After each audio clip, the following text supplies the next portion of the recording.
নিরামিষ রান্না চ্যালেঞ্জের আজকে চতুর্থ দিন, আর আজকে আমরা বানাচ্ছি চানা মশলা। প্রথমেই কড়াইটা গরম করে নিয়ে দিয়ে দিচ্ছি কিছুটা সর্ষের তেল। তেলটা গরম হয়ে গেলে এর মধ্যে দিয়ে দিচ্ছি গোটা জিরে, আদা বাটা এবং কাঁচা লঙ্কা। একটু নেড়েচেড়ে নিয়ে এর মধ্যে দিয়ে দিচ্ছি নুন, হলুদ, কাশ্মীরি লঙ্কা গুঁড়ো, জিরে গুঁড়ো এবং ধনে গুঁড়ো। এবার একটু নেড়ে চেড়ে নিয়ে এর মধ্যে দিয়ে দিচ্ছি টমেটো পেস্ট। টমেটো পেস্টটা খানিকক্ষণ কষিয়ে নিয়ে দিয়ে দিচ্ছি টক দই। গ্যাসের ফ্লেমটা লোতে রেখে এটা ভালো মতো কষিয়ে নিতে হবে। দেখো কি সুন্দর একটা কালার চলে এসছে। এরপর এর মধ্যে দিয়ে দিচ্ছি আগে থেকে বেটে রাখা সেদ্ধ করা কাবলি ছোলা।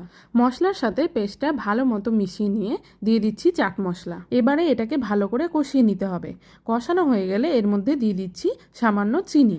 এরপর দিয়ে দিচ্ছি সেদ্ধ করে রাখা কাবলি ছোলা। কাবলি ছোলাগুলোকে ভালো মতো একটু কষিয়ে নিয়ে ছোলা সেদ্ধ জলটাও এর মধ্যে দিয়ে দিচ্ছি। এটা ভালো মতো ফুটে গেলে এর মধ্যে দিয়ে দিচ্ছি ভাজা মশলা। তারপর আঁচ কমিয়ে কিছুক্ষণ ঢেকে দিয়েছিলাম। চানা মশলা প্রায় রেডি। দেখো এটা কি সুন্দর ঘন হয়ে এসছে। এবারে দিয়ে দিচ্ছি একটুখানি বাটার আর কাসুরি মেথি।